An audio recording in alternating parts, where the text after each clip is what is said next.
our signature Bible verse for our Never Alone, which is Revelations 12:11. And he was conquered by the blood of the Lamb and the word of our testimony that they did not love their life unto death.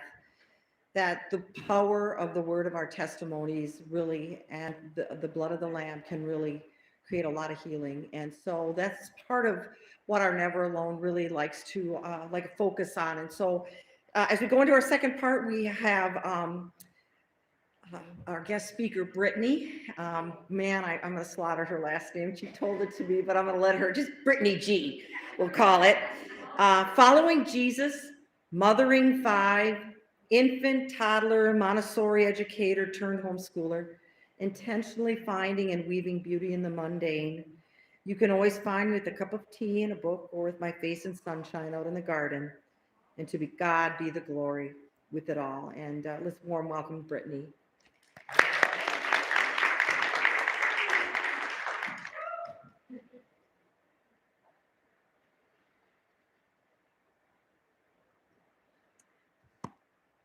Hello, everyone. My name is Brittany, and I have my baby in the back, if you haven't noticed. That's him making all the noise. His name is Bo. A little bit more about myself. I'm a mom to five. We have two girls and three boys, and my oldest is 13, and my youngest is Bo, who's almost 3 months. I'm a stay-at-home mom, and we homeschool. We love going on adventures and just taking life as slow as we can, trying to soak up as much goodness the world has to offer. My midwife is actually Joey for this last pregnancy, and she invited me to come and speak on this subject. 2 out of my 5 pregnancies and postpartums, I experienced depression, and they were all sprinkled with a little bit of anxiety and some intrusive thoughts. I have actually always been more of an anxious person throughout my whole life, though I tend to think I can hide it quite well. Most people would actually describe me as calm, peaceful, patient, grounded, those types of words. Only a few core people in my life actually know this about me and know when to dive in when I really do need help. Time has come, though, that I realize pushing it down seems to cause just as much damage. I actually had depression and anxiety during my pregnancy with Bo, and Joey helped me to navigate it. Originally, my first thought when she asked me to do this was, no way, no way. It's still pretty fresh and a little raw, and I'm typically a person who keeps to myself. I would be the person sitting quietly in the back of this room right now if I had a chance. But I prayed on it, and I felt led to say yes because someone might benefit from hearing my story, or maybe I will even find some more healing in it. My first pregnancy, I was filled with excitement and also a little bit of anxiety. I had 3 miscarriages prior to that one, and I was nervous about losing that pregnancy too. Honestly, I was young, and I really didn't have much of a clue as what to expect and the sacrifice that was needed when entering motherhood. I also had very little guidance and preparation and support on anything that has to do with pregnancy or birth, postpartum at all. I was the baby of my family, and I was never around babies, so it was totally new, brand new.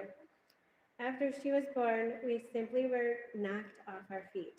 She was extremely colicky, and the nurse at the hospital left us with words that shook us. She said, I have never had a baby cry like this hard, or this much in all the time I've ever been a nurse. And that is what we started our parenting journey on. We were rarely able to soothe her for very long, and we would get by with 2 to 3 hours of sleep every night. When she was awake, she greeted us with lovely ear-piercing screams. We had no food prep, so we scrounged random food together for ourselves, mostly junk food. I sat there wondering why anyone would have children if this is how it was. Our family and our friends told us, yeah, this is normal, it's how it is. And that she was a bit colicky and that eventually it would just pass. So we tried to wait it out, and I began to compare our baby to our friends and began to think something was wrong either with me or with my baby. She seemed like she was in constant pain, but the doctor said she was healthy and gaining weight. I felt dismissed and hopeless. I didn't know if it would ever end or if we would ever sleep again. Mostly, I didn't want my baby to be hurting. I felt incapable of being a mom, and I didn't want to be with her. One day, she developed a fever. We took her to urgent care, and there they ran all the tests, even a spinal tap. because she was still so young. We found out she had a double ear infection. She started her first round of antibiotics, and we entered the cycle of chronic ear infections that lasted over 4 months. We found out she had silent reflux getting backed up into her sinuses, and then we found out her reflux was caused by dairy allergies. My breast milk hurt her stomach, even though after I cut it out, and eventually she developed an aversion to completely eating. She quit gaining weight, and we had to feed her half an ounce at a time, sometimes with a syringe all day and night long. I was struggling because I felt like a failure. I was going to my mom's house almost every day because I didn't want to be alone when my husband was at work. He would meet me at their house, and then we would go home after supper. He finally decided to call my doctor after I told him to take the baby home because I don't think I'm ever coming back. I wanted to run away. I started on some medication, and it did lighten my mood. I slowly started to feel better, and my mom and husband were my pillars, and my mom taught me how to be a mom, like by literally holding my hand. Her one suggestion was to pray every chance I can, and that nothing else matters. Leave the house dirty and just take care of the baby. This may sound simple to just pray, but it was actually the first time in years that I actually had a conversation with God. My mom slowly weaned me off of her help, and my husband and I could start building ourselves back with God as our foundation. Around 7 months postpartum, we found out we were pregnant again, and we were thrilled. This time we felt a little bit better equipped to handle anything that was thrown at us. And my grandma reminded us that a baby was a blessing, and that with God on our side, our family will thrive. And this was the start of our true relationship with God. We started going to church, and we were thrilled when it was the only thing that would soothe our first baby. The next pregnancy was great. We were definitely in a better place mentally and spiritually. Physically, I was tired, but just thought that came with the game of being a mom. I was still on medication for depression and anxiety as a preventative in hopes for a better postpartum. 5 years then passed, and a huge shift in our lifestyle did as well. I went to school for my master's degree in Montessori education, and I started teaching in Madison while my husband was working in Oshkosh. And overall, we were just doing a hustle. We were distracted by all the busyness of our lives, and we rarely talked to God again. We didn't rarely talk about God to our children or attended church anymore. We craved something different, but really couldn't pinpoint what or how. We just knew that life wasn't flowing like it should. Our values and our morals were essentially being challenged as we tried to keep up with the world. We then became pregnant with our third and saw it as an invitation for me to be back at home with all the kids and to simplify our life. We strive to bring God back into the foundation of our marriage and our family. The postpartum period led to some slight anxiety and some depression on changing our lifestyle. I struggled with being home and keeping the household running, and on top of that, the baby had feeding issues. He had tongue ties, he was gagging and choking during his sleep, which made it hard for me to ever sleep. I was worried that he wasn't going to make it. And he also had dairy allergies, so once again, we were dealing with. COVID also happened, and the chaos of the world just amplified my anxiety. I was experiencing panic attacks, especially when we would go to church, and I began to call out to God, and I dove into his word and into prayer. I tried medication again, hoping that it would cut it, but instead my body rejected it, and my anxiety was at an all-time high. I had digestive problems, I wasn't sleeping well, and I began to not eat as I was stuck in this cycle of fear. I then went to a natural doctor who tested my deficiencies, and we cut out specific foods and we added in specific supplements, and I slowly started to heal. My fourth pregnancy brought us a lot of joy. I was nauseous right away, and I felt dizzy and lightheaded often. When we announced our pregnancy to people, we were met with strange comments and sometimes even rudeness. Some close family members said things like, "How will you handle it all? Are you stupid? You'll have to put the kids in school. Are you crazy?" We did not expect any of that. and my anxiety was back, and I became nervous about growing our family, and I questioned if I could handle it all. I felt exhausted and was never hungry. I did not want to experience anxiety like I did last time, so I set to it and I dove right into God's word and prayer. I changed my diet right away and I prioritized eating nourishing foods, taking my supplements again, and doing breath work to calm my nervous system. I put so much energy into listening to God and preparing our family for another baby. Postpartum was good, but I still felt a little overwhelmed, tired, but I overall had a joyful mood. Life was lovely and we found a good groove. We were busy but enjoying ourselves. We were adventuring, traveling. My husband started another business and life was just clicking on. Something that I realized again though is that every time we get busy, we seem to put God on the back burner. We cut out church because of travel or sports. We cut out family prayer because everyone's gone. We cut out Bible study to replace it for a foreign language. But when things become stable and smooth, we walk away from God. It seems to be a pattern in our life, but one thing I learned is that God can sometimes use a crisis to put you back on the right path because He loves you and He wants to draw you closer to the truth always.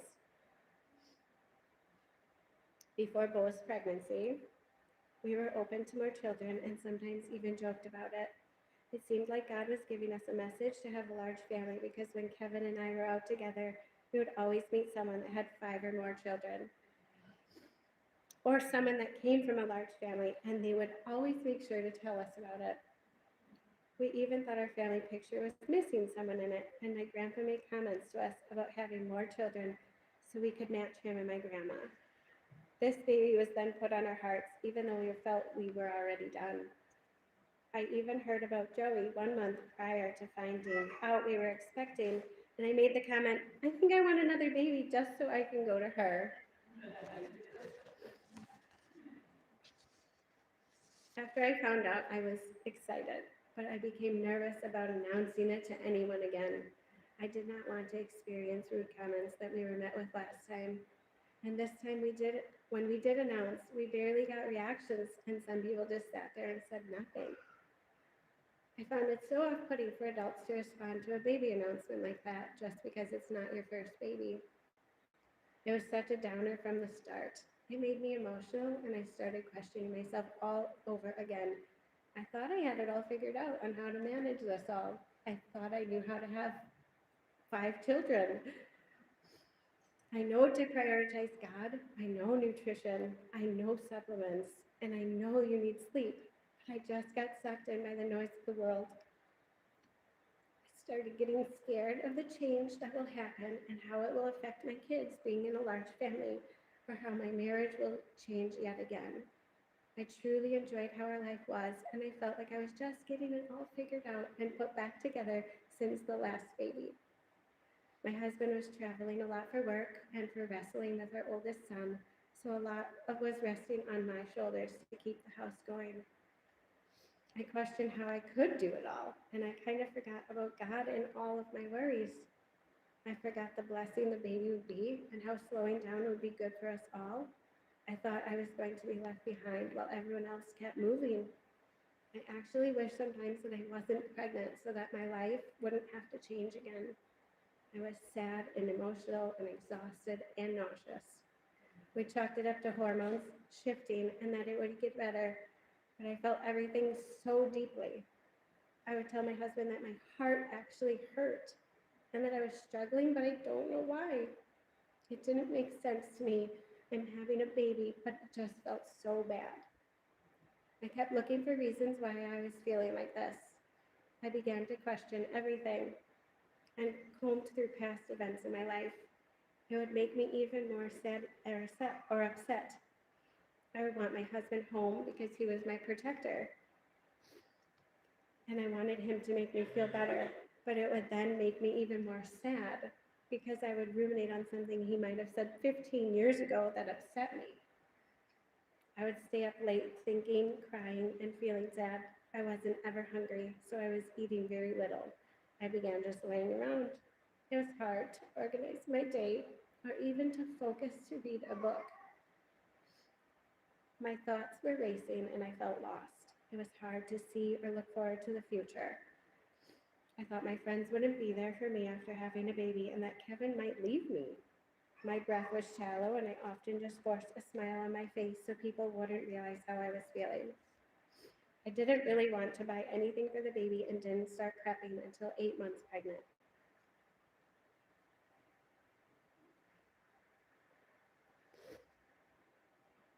I hit rock bottom the week before Easter.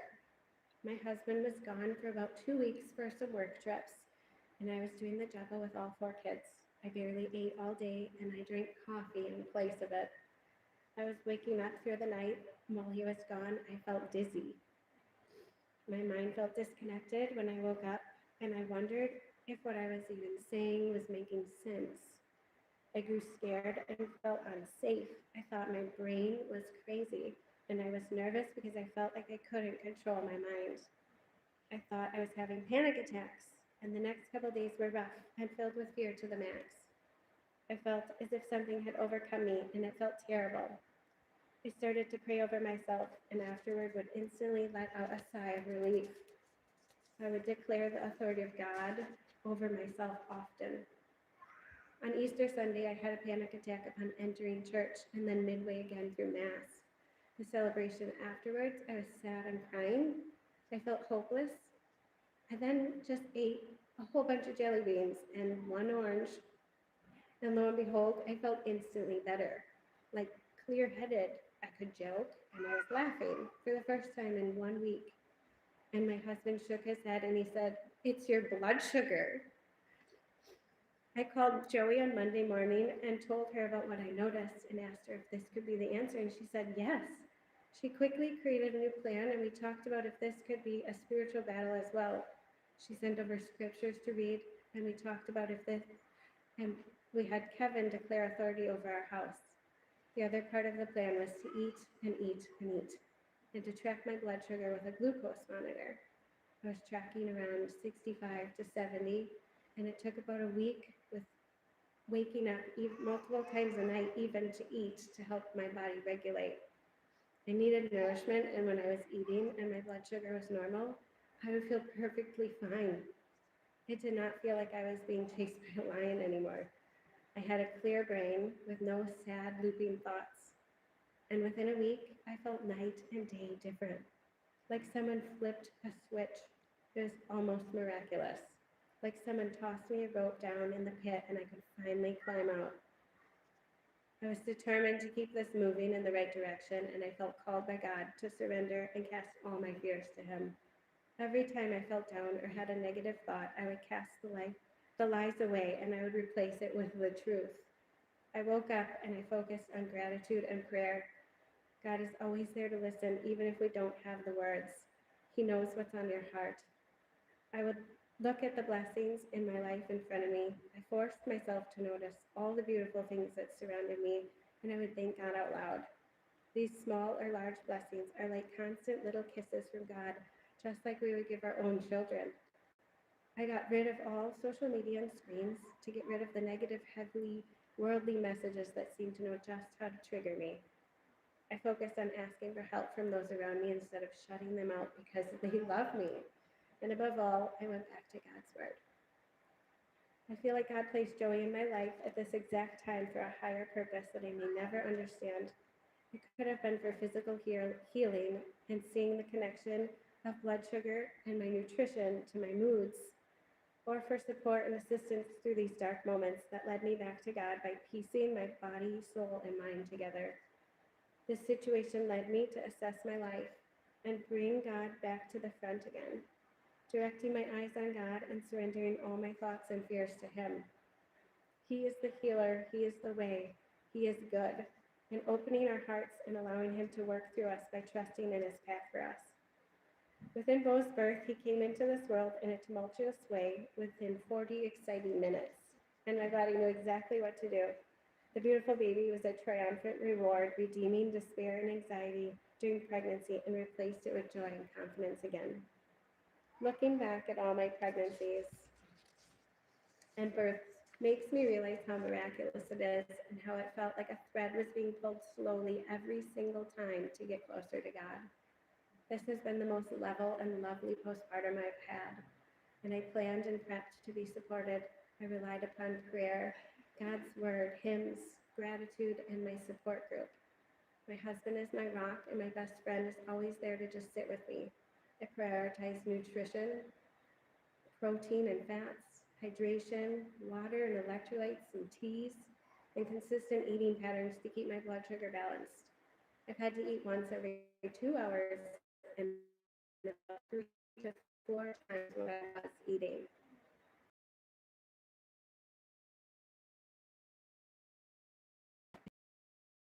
And I can organize my life again.